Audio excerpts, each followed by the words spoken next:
Right, part 2 of the CB setup on my 2000s GMC Sierra. No, I'm still running the same cheap antenna, believe me, I know.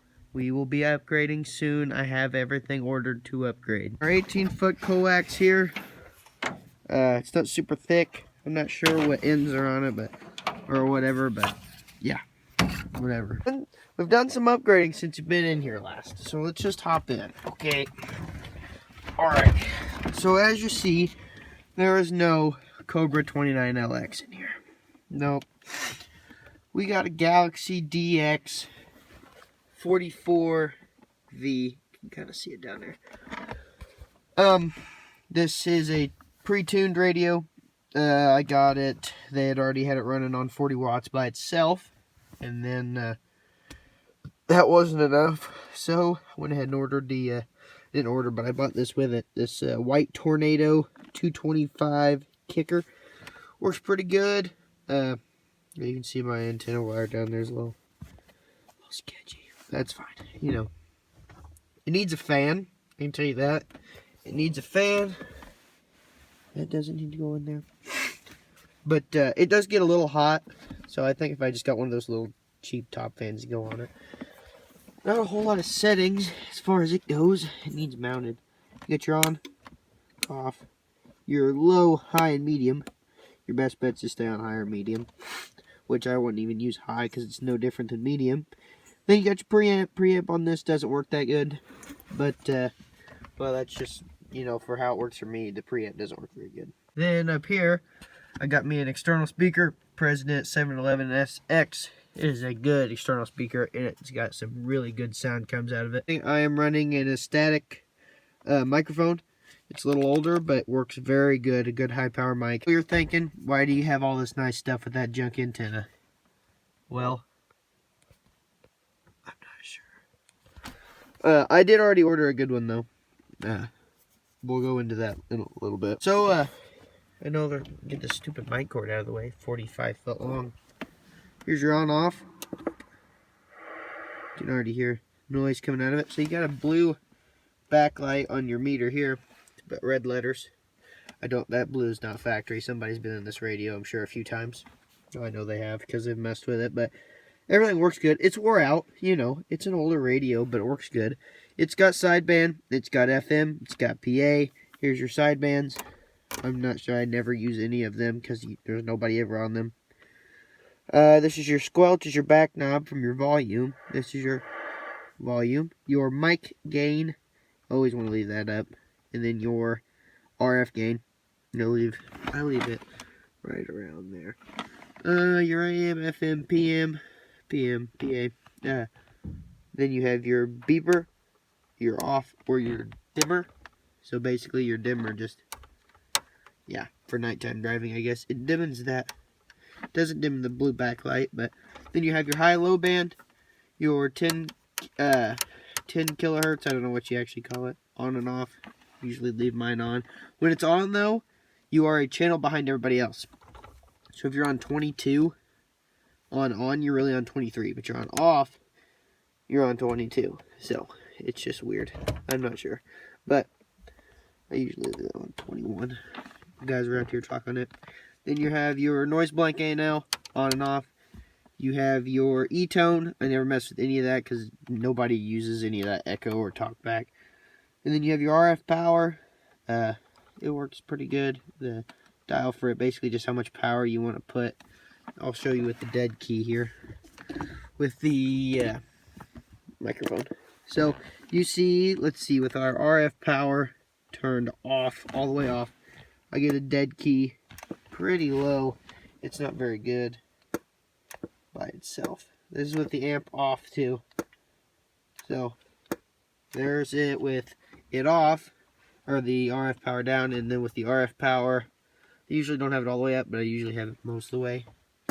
It gets us quite a bit farther in your power. But then if you leave that about there, kick on your amp.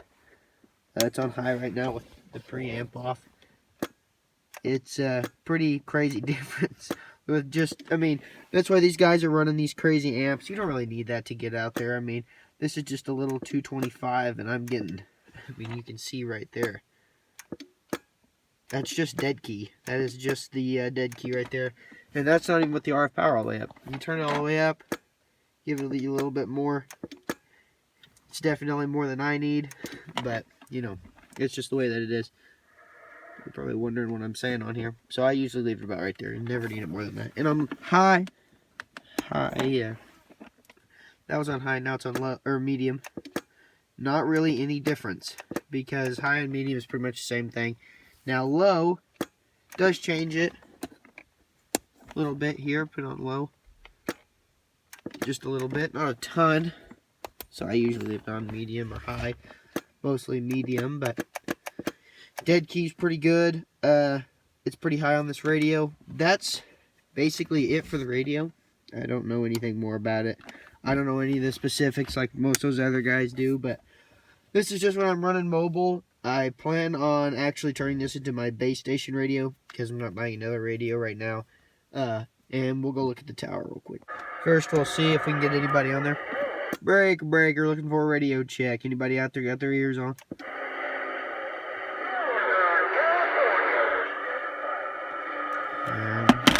Sometimes I don't have very much luck being down here. We're a little bit of a hole, but... Breaker, looking for a radio check. Anybody out there got their ears on? I hear you, man. I heard you. Before you walk into Wild West, working this ground thing with the weekend wave. Got down. I don't know why he was talking like that.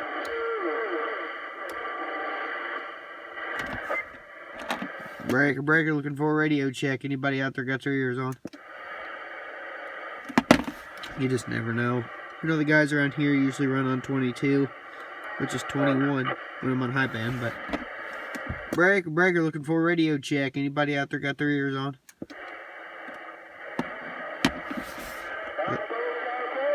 See, you just never know when you're gonna get somebody. I was talking to a few guys earlier. I mean, this thing gets out there some places. Like, talked to a guy in New England today. It's a little bit of a drive. Nova Scotia, from where we're at in southern Indiana, that's about a 20, 25 hour drive. This radio gets out there. I'm trying to think. A few guys in Amarillo, Texas, I got out to. So you don't need a lot of wattage to get out there, or heck, for even that matter, a good antenna. But you know, it's just something cheap, or I guess it's not really that cheap, but I got it for cheap. And then that's my jumper wire from my radio to my kicker. It's a little long. I've been needing to order a small one. Let's try it again. Breaker, looking for a radio check. Anybody out there got their ears on?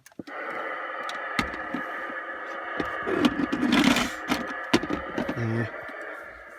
This is nonsense.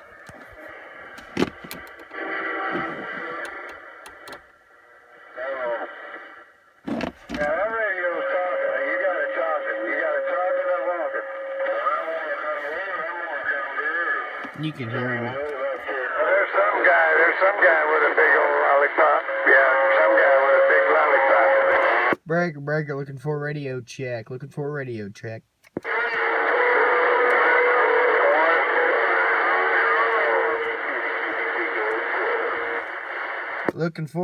check. Anybody out there on channel 31? Come on now, get that old Cobra radio talking. Get that Cobra radio fired up. Flip the switch. Breaker, I can hear you loud and clear. Can you hear me? No, I don't know where he's at, but he might be a little far away. It's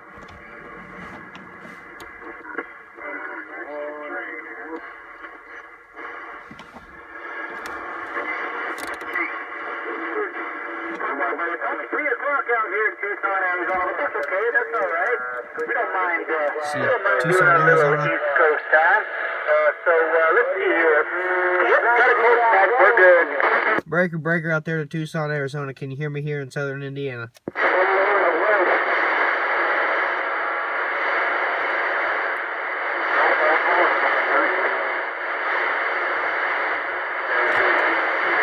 Breaker, breaker, looking for a radio check. Anybody out there got their ears on?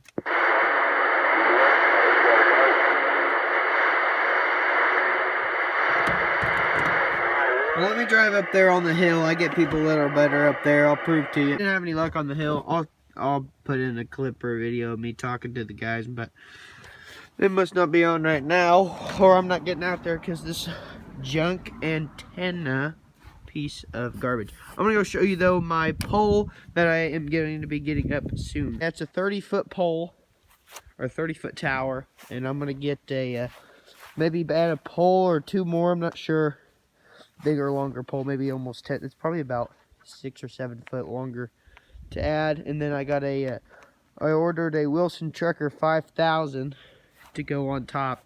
I know I'm not getting an actual base station antenna, but I can't afford one yet. So I just bought a regular mobile antenna, and I'm just going to put it up on this tower. A lot of those guys said that'll work fine. So what I'm going to do, I ordered a 50-foot coax to run down this big tower here. And this isn't just one of those little towers. This is made with very thick steel. The old timer that lived here, he made it. He built it pretty good too. He's got those big 3 massive pieces into the concrete. And then he built this backside pole so you can put the tower up and down easy. They said he had a crank on it. Well, I took this pulley right here. Then I hooked this up to my 4-wheeler, and it just picks this pole right up. I just hook it onto this cable here, and it picks that tower right up like it's nothing. So we wait till I get my stuff here. I'll get that all hooked up, and we'll be ready to go. I'm gonna run inside into that little hole, which needs cleaned up and needs re-silicone. But I'll show you where I got it going in the basement. So that coax will come right down in the basement right out here. We'll fish it over past that to this nice table. Got my SWR meter there. I'm ready to get it hooked up so I can actually try it. I've not been able to try this Lafayette SWR meter, but I am excited to try it. So stay tuned, because my setup will be getting better for my base station. I'm ready to get this plumb full of stuff. This is where the Galaxy will be and everything. So you guys will have to stay tuned for that. I'll have a base station here before too long, and we'll be making some videos on that. There's even a connector right there. Alrighty guys, it's going to wrap it up. Thanks for watching. Like, comment, and subscribe. You know, if you're feeling it. I'm not telling you what you got to do. I'm just telling you something you can. Alrighty. See you guys in the next one.